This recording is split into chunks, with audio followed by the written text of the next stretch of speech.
So we're gonna wait for people to join us for a couple of There's minutes. No one? I just started two, I think, at the moment. Okay. And in a couple of minutes, I'm gonna start introductions.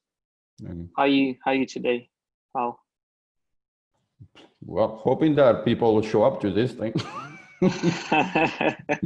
I've never done this. I don't know if I'm that popular to bring people. And nonetheless, we'll see. Even just having this event, I guess, okay, someone just joined. Yeah. So where are you going after the event? Right now, right after this call, pack up and go to Spain. To Spain? I hope to ever get back. Not get stuck there forever. Fair. Okay, now we have 9 people apparently. Yes, I think we should start the event now. Hi everyone, my name is Arkady, and I have a pleasure to introduce Al Costa, founder and CEO of TeknTrash. We are hosting from London, UTech. London, UTech, we are a community of tech entrepreneurs with 16,000 members, and we are very happy to start our series of webinars focused on the journey of the founder and in particular fundraising as well. If you would, Al has pitched at one of our previous events. In fact, it was London UTech 53 in this February. And since then, he went on to raise with Angels then. And just yesterday, he won a grant. And we are looking forward to learn more about your journey, Al. So if the agenda for this chat would be similar to an introductory. So Al would give us an introduction about himself, how he became an entrepreneur, what is TeknTrash. He will show us his little demo, and then there's going to be a Q&A session. So for questions, you can type your questions below. I'm going to see them.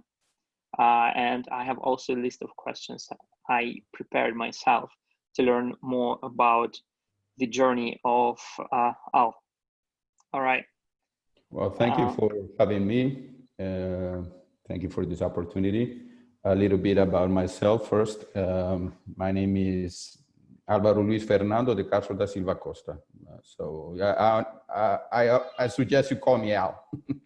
Then I'm from Spain. My dad was a diplomat, and then he retired in Brazil.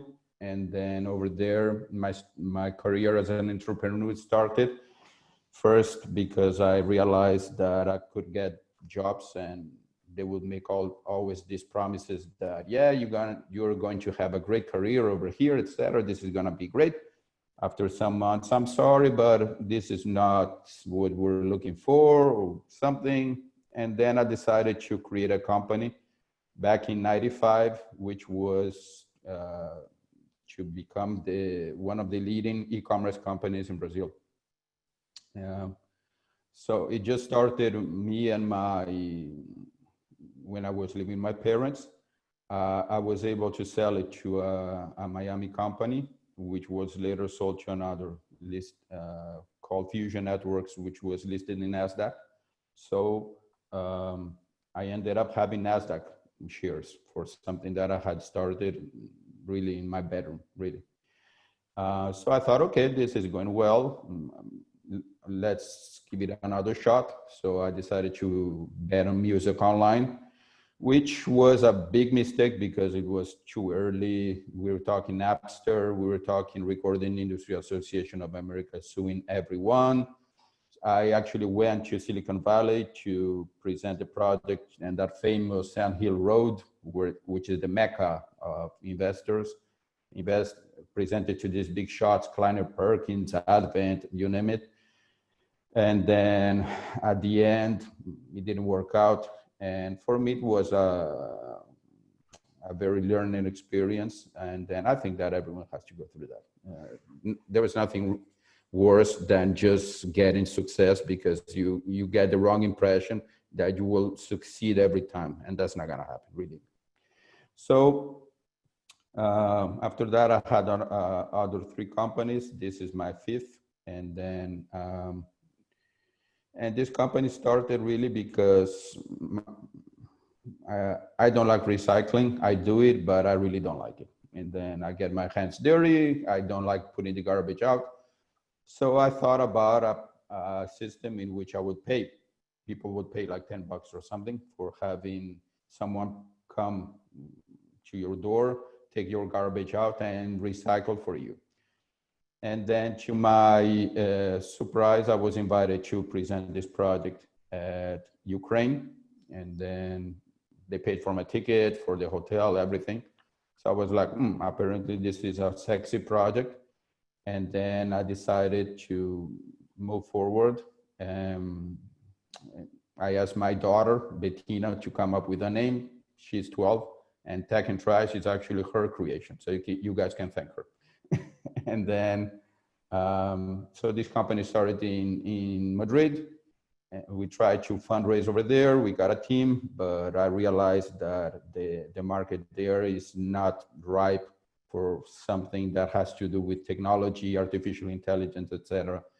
And what does TeknTrash do, really? We're Microsoft, a software provider of technologies related to data capturing from garbage.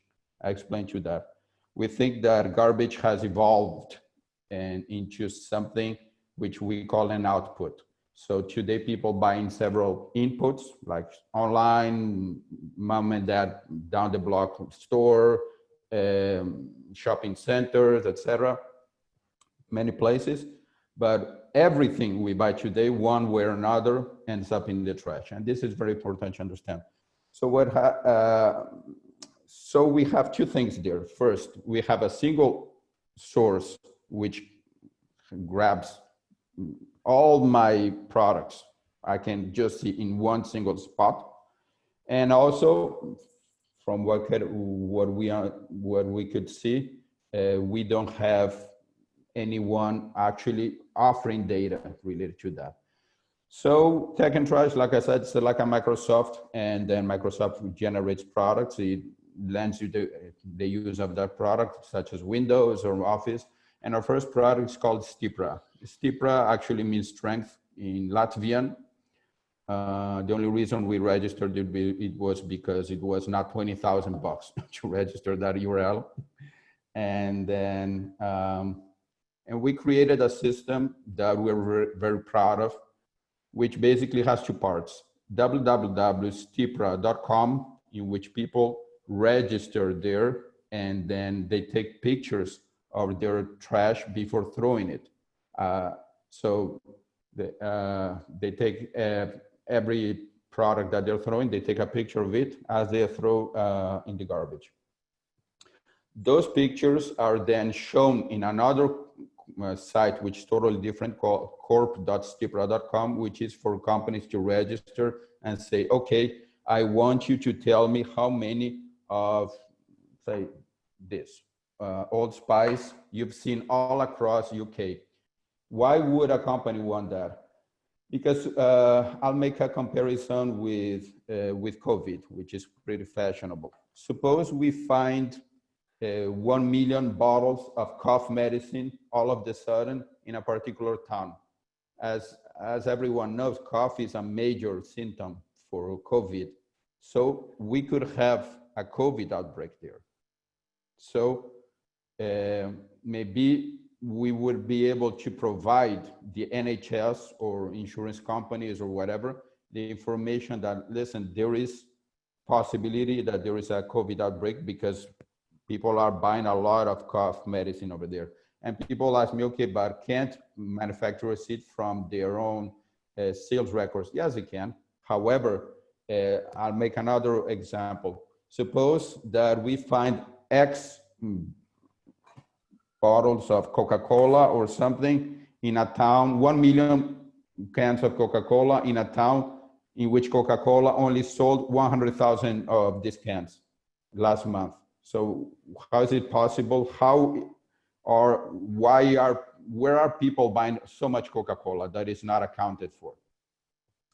So we give an extra data piece that for us is vital. And today companies, they cannot afford to just infer, to just think, to just, okay, it is obvious. No, if you're a data-centric company, nothing is obvious, nothing can be inferred. You cannot just imagine something. So you have to have two numbers, the amount that you sold per area and the amount that was actually shown in the garbage in that particular area. So again, Stipra is just a brand. This is our first product. In the future, we plan to have reverse vending machines, just like the one in the background. We plan to insert chips into products so they can be located in recycling centers, etc.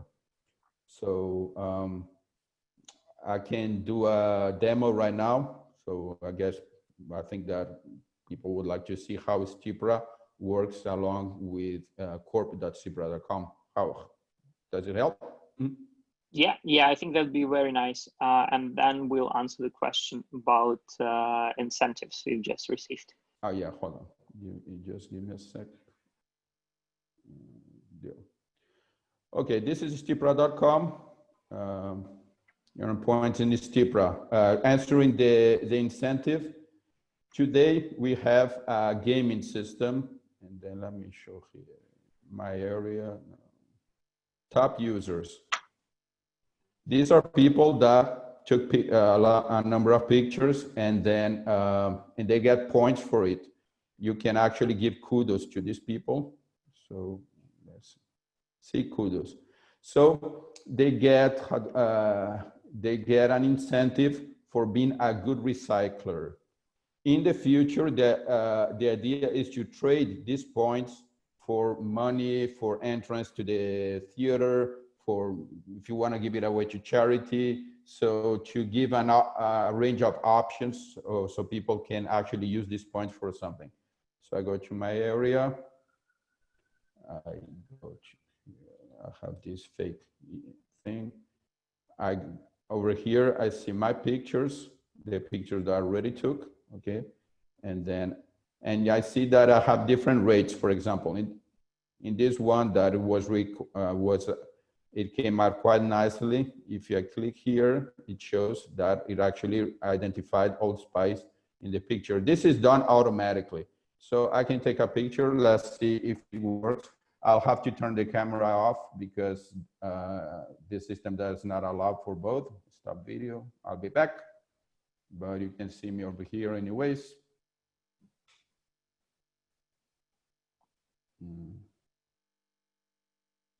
Take a picture, hold on. Okay, there I am.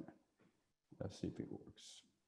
The lighting is really bad over here, so sometimes it works, sometimes it doesn't recognize very well. This is done on the fly. This uses YOLO in the back, okay? Okay, picture saved, and then I go to my pictures. And let's see what came out. See that it only came out with 31%. If it's below 50%, it doesn't draw a box, as you can see. Then we have these pictures already here, and I go to corp.stipra.com. I go to companies register over here. I go to the fake account.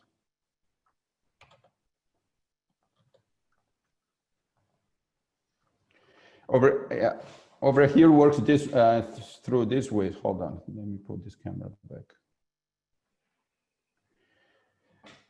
Corp.stipra.com works by registering products. Okay, I have an Old Spice register here.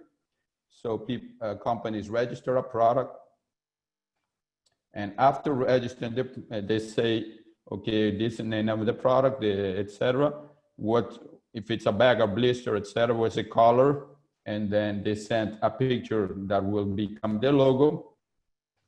And after that, they send picture to be trained.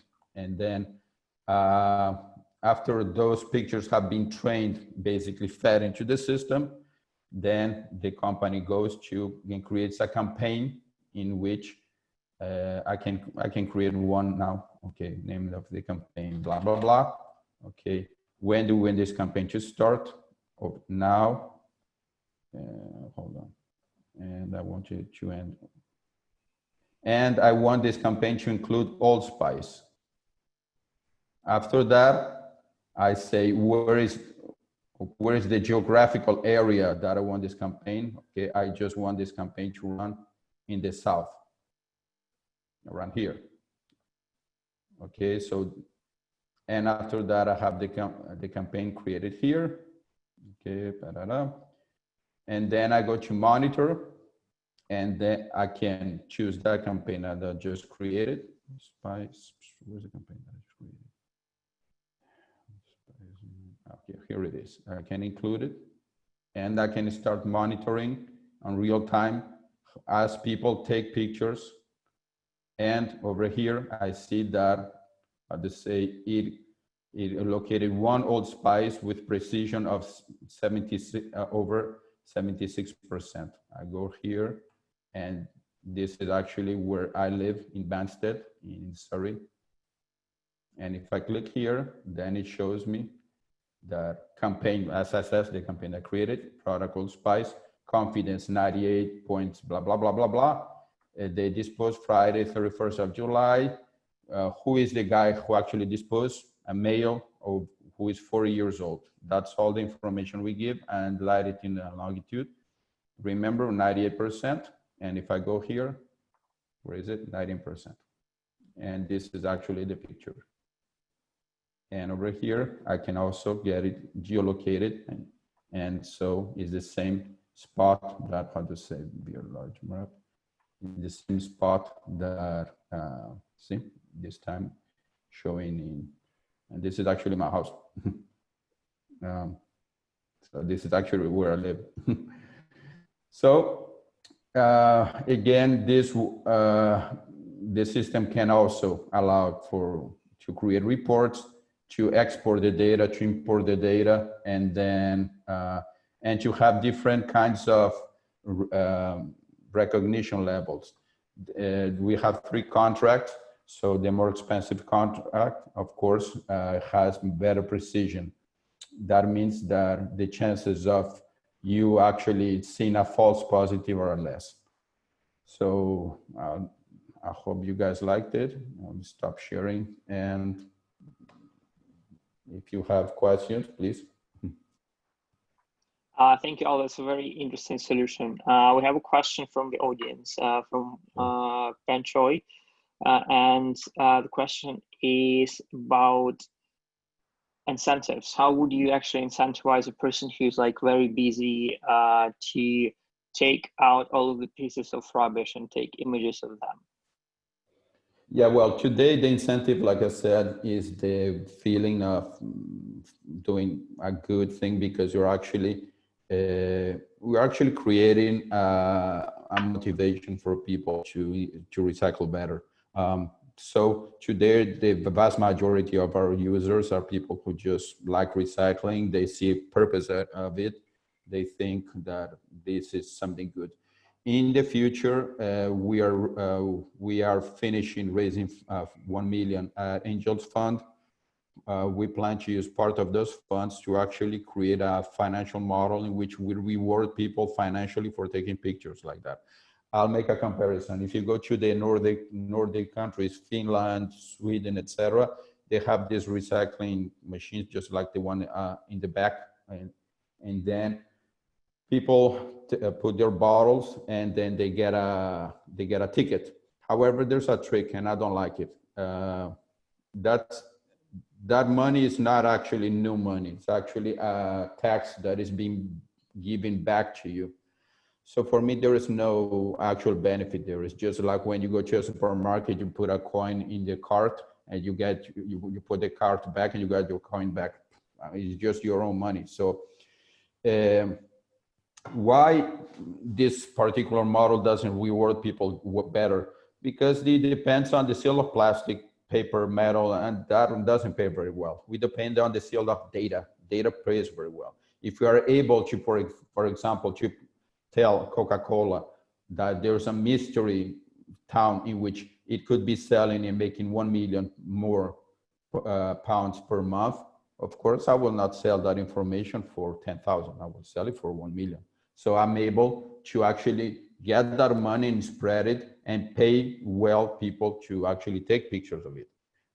There's a social benefit as well. I lived in Haiti, very poor country. I lived in Peru. I live in Brazil. So I've seen poverty, and I know that this could actually be something that people could make some money on. They're not gonna get rich, but I see in the near future people actually getting 100, 200, 300 per month. And in the future, we also plan to allow people to take pictures of their next door neighbor, of course, after having got their permission. So at the end, this guy could be taking pictures of his entire building and making 2,000 and then per month just for taking pictures, which doesn't require a university or anything like that. That's very interesting scalability potential. So we're going to talk more about fundraising slightly later, but for now we are diving into the business and technical difficulties itself. So can you tell me more about the data? How do you collect it? How do you store it? Because I would assume that for the project like this, you need a large amount of data to identify different logos and waste itself on the images. Yeah, well, we actually have three sources of data. The first is putting cameras in recycling stations. And the second is using the portal Stipra and the app that people download, and then they use their cell phones, their mobiles to take pictures with. And the third is actually the usage of this recycling, these machines we don't have yet. So we just let it for the future. I'm betting a lot in the second model. Actually, when you, I should have said that when you create a campaign, you can actually say, okay, I just want pictures that were taken by people at Stipra, the portal Stipra. Or no, I just want pictures that were taken just at recycling stations. We have already POC, a POC, running a tire recycling station near Madrid, which is collecting data on chopped tires. But so we have the technology to actually identify in real time the data. We use YOLO and then semantic segmentation and reinforcement learning for that. Mm-hmm. Okay, I see. So there is an interesting point from a member of the audience. If you put camera in recycling bin from people pouring items into the bin, camera won't be quick enough to capture all items. No, but we don't put cameras in recycling bins. I don't believe in that model. We put in recycling plants. When the truck arrives, it dumps the trash in a conveyor belt. We put cameras on top of that conveyor belt, taking pictures of the trash passes. So we don't use smart bins. I don't believe in those things. So that's an issue of mine. Fair. So I myself had experience of manually taking pictures of waste and then labeling it. And labeling took a lot of time. So how do you solve this problem? Do you label yourself every morning like I used to at some point, or do you have a team that work on this? How do you solve this? Today, we do the labeling, and believe me, there's nothing more boring and dumbest in this universe, okay? And then I always thought that just to pay 80,000 for a data scientist and at the end have him labeling data is such a waste of money. And believe me, it happens a lot in this market. We are looking for a solution with a partner that we have in which the partner would actually take the pictures that were sent by the company, do the labeling, and create a protobuf file, and just send us the protobuf, and then we feed it on our system. End of story. And of course, we will be paying for that. At the end, okay, we're paying, but time is money. So, and besides, we are in the business of capturing data and not drawing silly boxes, you know. Yeah, yeah, fair enough. I'm aware that one of the startups which work with similar technology, but which focuses on creating a tech for accelerating recycling itself, they do generate the data they own by using synthetic generation. Do you do this at the moment? Do you plan to work on this? It's We do. basically, We use a lot of synthetic data. Actually, one thing that we do is when we remember that, you may remember that one of the fields, actually two of the fields that we put when we create, when a company creates a product is the type of packaging and this and the color of the product. Like for example, and this is a real-time example, see Coca-Cola and see, it's funny. Weird. Anyway, see Coca-Cola and see Old Spice, both are red. So in our initial tests, we had problems because it will look at Coca-Cola and say, oh, that's an Old Spice, or vice versa, because they're both kind of the same shape and red. So we created those two fields. So whenever we see that another product, like for example, that is red, is going to be registered, we train the model with pictures from those original red products. So in order not to, how to say, create confusion. yeah, that's a very, very smart solution, definitely. We have another question from the member of the audience. Essentially, how would you ensure that the person who takes a picture of the image, he puts it into the recycling bin? Because he might know whether the project is recyclable or not. Would you be providing some sort of educational content to teach people which products are recyclable or not? Or would the system itself tell you whether this product can be recycled? We have a lot of misconceptions about the way we tackle the recycling. We are not in the recycling business. We have nothing to do with recycling. We are in the data business, artificial intelligence and data capturing. However, I'm convinced that even though we are not in recycling business, at the end, we will be in creating a real incentive to people to recycle. And then, and we will be able to get people to recycle much better than the recycling business itself. So yeah, so many times we get questions like, yeah, how do you separate plastic or metal? We don't care about that. We care about brands, we care about products, we care about data. We don't care about if it's plastic, if it's metal, if it's glass or something. Mm-hmm, mm-hmm. Fair enough, fair enough. Okay, so I think it's time to move on to the questions about the fundraising. Sure. Could you tell us about the timeline when you just started planning the fundraising? When did you found the company? And when did you decide that now it's time to approach investors? Well, I was living in Barcelona. I was invited to give this speech in Ukraine. That was in November 2018. And in March, more or less, 2019, I created the company. By then, I was living in Madrid. And then I brought in some friends. And that was a major mistake because I learned an experience for all that I can share. Never bring your friends because they think that because you're their friend, they don't have to work. So it kind of works the other way around. You would think that because you're friend, they are your friends, that they will work harder. Nope, they got the total different approach. They think that because you're their friend, you have to work for them. So so we looked for funding in Spain, and like I said, that wasn't the proper place. We would get investors saying, "Oh, yes, I invest in data-centric companies, but what is the good of this data? What is this data good for?"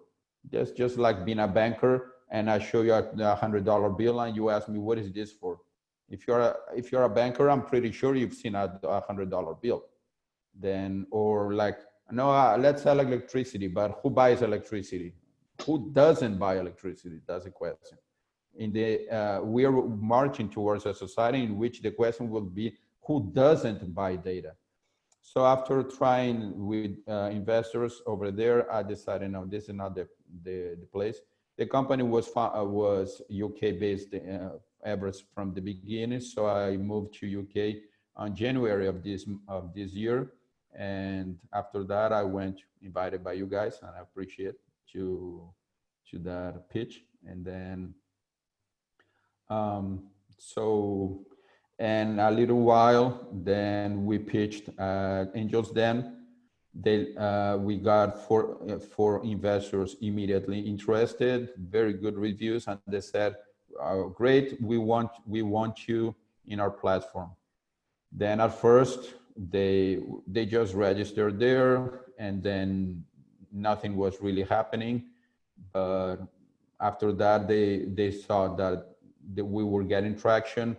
We were next month we will be covered at a Startups magazine. Like you mentioned, we just got a grant yesterday from the Council of Banstead and Reigate.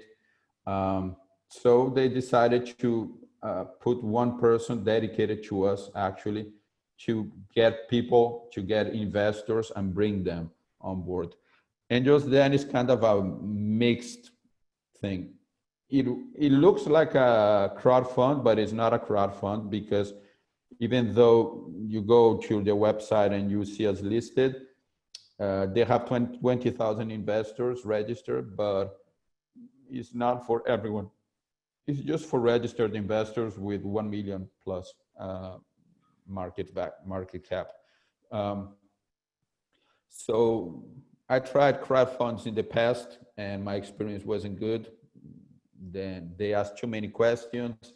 At the end, my experience, they could never understand what we do. They would ask all the wrong questions, and they finally, of course, they would say no.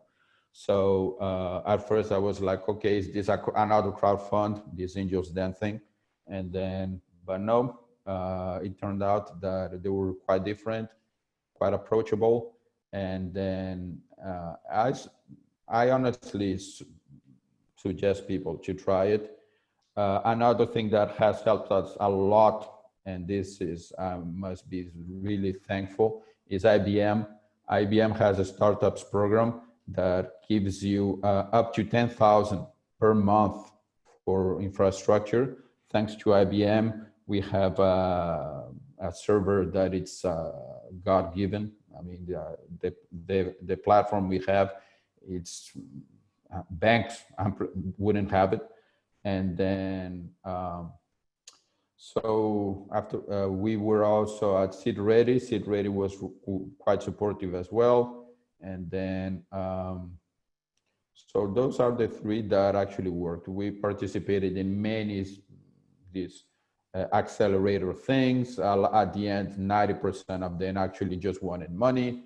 And then the ones that didn't want money up front and actually did something for us were those three that I mentioned. Mm-hmm.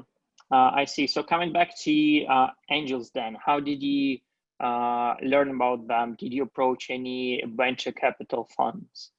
There are two ways of raising funds. I mean, this is my fifth company, so like I said, I even raised funds in Silicon Valley.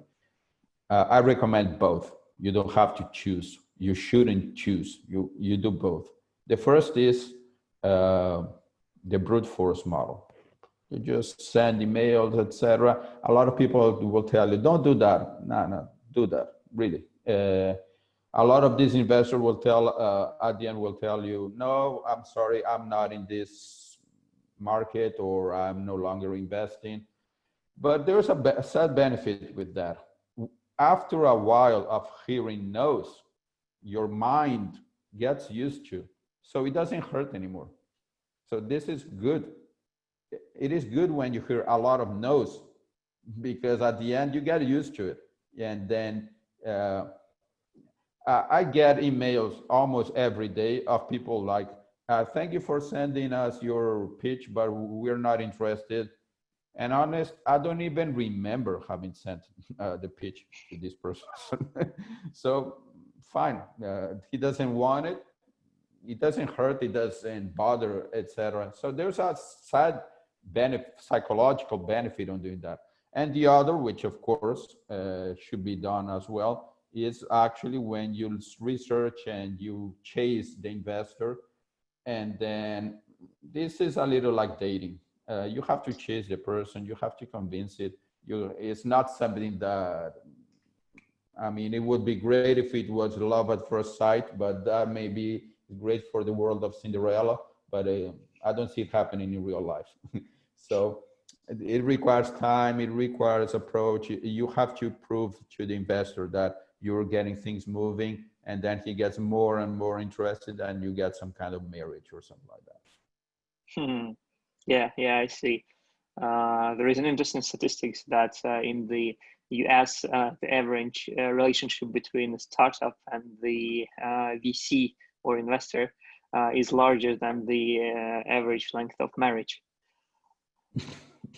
Yeah, well, I was married for 10 years, and thank God I got out of it. I got an annulment, so I'm single, so I'm actually back dating. So I'm seeing a lot of similarities between fundraising and dating, which is kind of weird. So coming back to angels then, can you tell us more about the timeline? So when did you approach them? When did you start the process? And when did you finish your the process of raising? We just, I think it was in March that we got an email from them. Again, one of many emails in which they said yes. And then we were like, okay, let's try to remember who are these guys. Oh, see, these guys that we approached us in such date.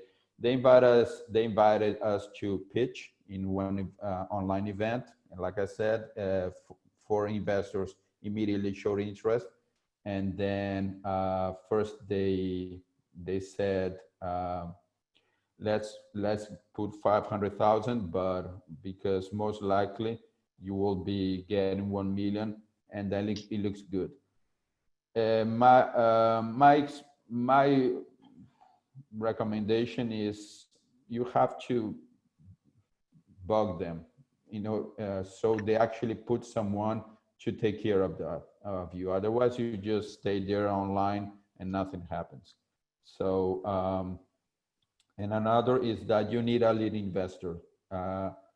Until you get a lead investor, someone who maybe he's only putting 10 grand, something very initial. It's just like when you're trying to push a car. When it is totally still, it is hard. But once you got it to run very slowly, things are much easier. So you have to focus into getting that lead investor, and you have to work side by side with them. Then bringing people, connecting them and saying, listen, I found this gentleman, he seems to be interested. Could you please contact him and tell him how this works and sweeten him up, etc. So don't expect this is not a crowd fund in which you just stay online and then millions of people just put $10 or something each one. This is a different process. Again, I've never crowdfunded because that thing never worked for me, and then I wouldn't be able to give any advice on that. Okay, fair enough. So at the moment, how many investors do you have? Because, well, it is a pool of investors. We have 4 investors. You have 4 investors that in total invested £500,000, right? Well, we're finishing it because, like I said, we want to actually go to 1 million. So. Okay, and for this, are you trying to find more investors or? Yes, I'm giving it another 1 or 2 months and to see if we can go to 1 million. Otherwise, I'll just finish with what we have. So we don't want to lose these people so they can change their minds, or they can say, I'm sorry, but something has happened. I decided to move to Mongolia and become a monk or something like that. Then, or something weird. So my plan is just to give it 1-2 months more. And if I cannot get even more investors, then I will consider this shot and finish.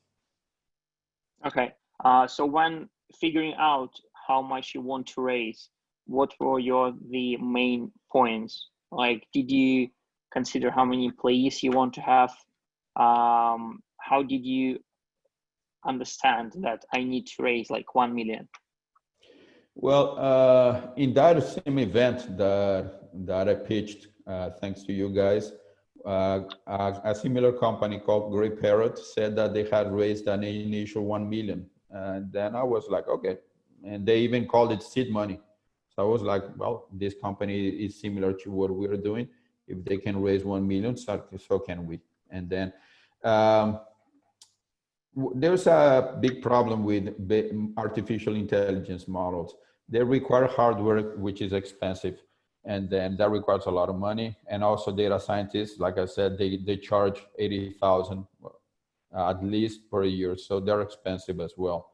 And on top of that, ours is a model that requires a lot of marketing.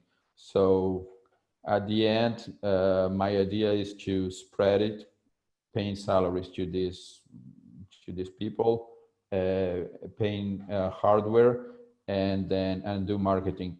I don't plan to have an office in this post-COVID era. I don't see the purpose anymore. Then maybe just have a place that we can rent just for having meetings, and then once a month, and everyone works at home. Yeah, makes sense. So at the moment, how many employees do you have, or do you have like a co-founder? How does it work? No, we only have 5 people today. We don't have employees yet. We will have. You only have. Could you repeat it? 5 people. 5 people that own the company, essentially. Yeah, we're 5. We're a small company. Yeah. Okay, fair enough. Can you tell us more about your team and the experience as well as technical one? Yeah, well, me, the founder, the nerd, the programmer, Andy, who is also a programmer, and then he's actually finishing today the last version of our app, and then which is going tonight to Google App, and then Google Play. Nell, who is an advisor, she's a professor at Oxford. Francesc, who is our sales guy in Barcelona, and then and Enric, who is another sales guy. Francesc is also in the future, once we have a development team, he will be the person leading. I plan to have a development team in Barcelona because over there, I've seen it, you have great technology and people are less expensive than over here. And we have someone who is already living there and he can manage it. And I have a really good relationship with him. I met him when I was working at Banco Sabadell in Barcelona. He was working there, and I've seen him working, and he is a very, you ask him something and he gets it done. That's a very important quality of your co-founder and employee. We had a couple of questions about registry. Are you registered in the UK? Someone's trying to find. Data Ltd. That's the name. Synthetic Data Ltd. Inc. Okay, fair enough.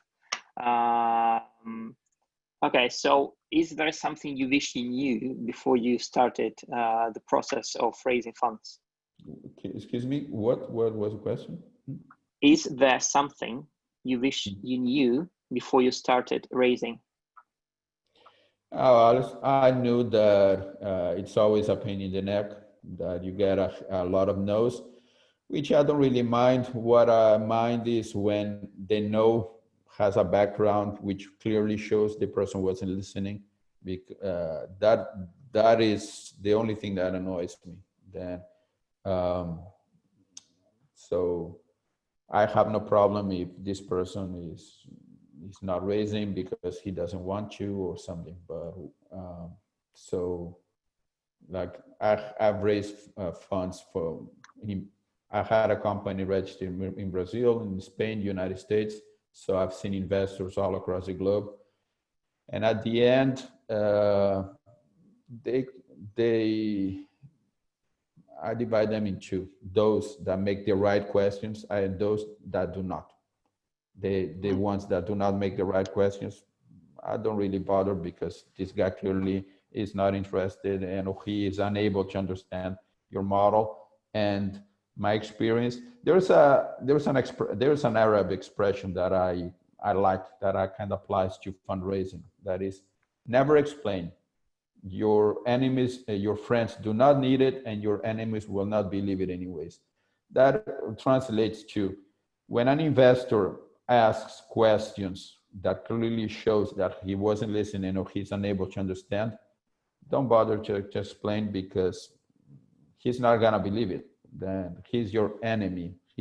So even though you provide him the answer, it makes sense, etc., he just doesn't believe it. We try to raise funds in Innovate UK, and then I could tell we get, when you raise funds at Innovate UK, you have 3 or 4 judges who tell you what they think of your company. And a particular one clearly showed that he didn't believe anything we said. So I was like, I'm sorry, but you can read, you can Google, you clearly didn't bother to. So I'm not going to try to convince people who don't want to be convinced. Yeah, fair enough. So can you tell us more about your first prospective clients, or more like the area of the clients you are aiming to attract initially in terms of corporations? We're looking for these consumer market companies such as Coca-Cola, Pepsi, Colgate, companies that sell the things that you will find in the supermarket. You have these big conglomerates that have thousands of different products and different brands. If we could get a deal close with one of them, by then this company could provide us with, I don't know, 1,000 products of all kind of spread out. So that's my. I always say that data is money.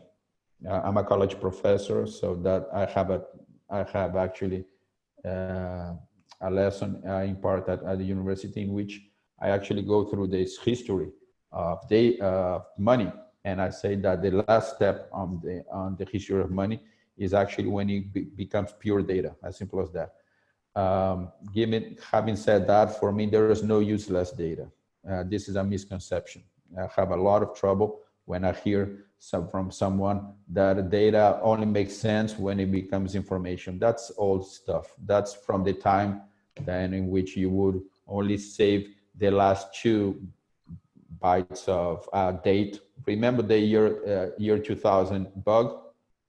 So every data has value, just like every money has value. If I give you money from Togo, for you has no value, but in Togo it does. So any kind of data has value for some people, for someone, okay? So having said that, where is trash, there's data, and where there is data, there's money. So I want to capture every single trash there is in the planet, because I will be capturing data, which means I will be capturing money. Trash equals data, which equals money. Thus, trash equals money. As simple as that.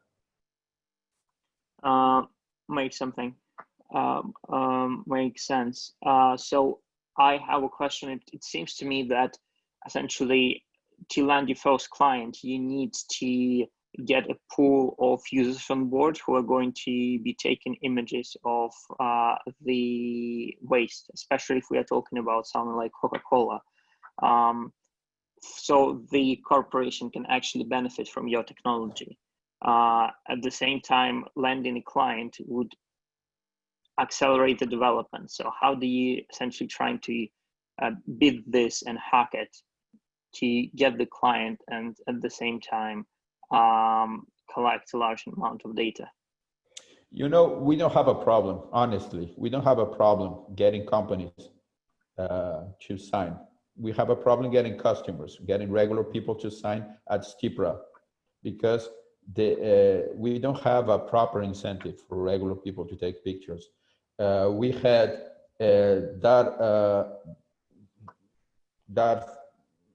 POC that I mentioned that we have in Spain. The plant belongs to a company called Sasir, which is Spain's third largest construction company. We didn't go to them. They came to us because they read about us at El País, which is Spain's largest newspaper. The thing is, the companies, they hear about us and they think, okay, this guy could have some data that is useful for me. Maybe he's already collecting data. And really, I don't need a company to collect data on the amount of Coca-Cola things. People take pictures, and I have this data, whether Coca-Cola or whether Old Spice or whether whoever wants it or not. So because people provided that data to me. So I don't. That's the beauty of our model is we don't have to look for customers. They come to us because, again, they realize that we're collecting data on their particular product, and they think there could be some interest for me in this data. Maybe let's give it a shot. And then I want to see what can I do with this thing. Again, we're moving towards data-centric companies. There are still some companies that they don't understand the value of data, and I make an interesting story now too. When I worked at the internet industry, when I had that e-commerce consulting company, I approached a CD store in Rio de Janeiro, where I was living, that according to some magazine was the 4th largest CD store in the world. I mean, it was 2 stores in Copacabana. That thing was huge. If there was a CD in this planet, you can be sure they had it. And then I approached the guy who actually owned the company. He was 35 or something. And I asked him, "Are you selling CDs online?" And he says, "No." And then I tell him, "Well, we can help you do that." "Oh, but the internet, I hate the internet. The internet doesn't work. The internet will never sell anything."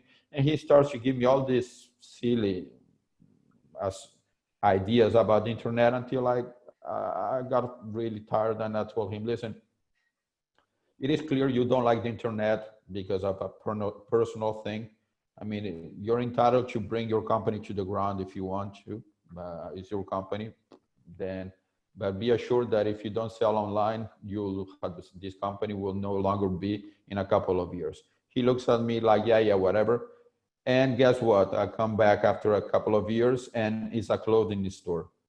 So, and on top of that, I actually saw an interview on the newspaper, O Globo, which is a large newspaper in Brazil, interviewing this guy. He's saying that, "Oh, the internet killed my business." No, the lack of internet killed your business. Same thing, the lack of data will kill these companies. The same thing. So we have 2 companies. Those that understand the value of internet/data, those do not. And the ones that do not, they will not be. They're just like this guy. Well, I'll wish you very much to find many great clients who actually understand the value of data. Yeah. And this brings us to the end of our chat. I really enjoyed it. It was very interesting. Thank you for taking your time. And I wish you a great flight to Spain. Thank you, and for having me here. And I hope I can get back from Spain eventually. Okay, see you. Take care. Bye-bye. Bye-bye, Al. Good luck. Thank you, everyone, for taking your time. We have another chat with Sam about trading with Crowdcube next week. you can sign up to the event via the Eventbrite link. Thank you and have a great Friday. It's very hot today, isn't it?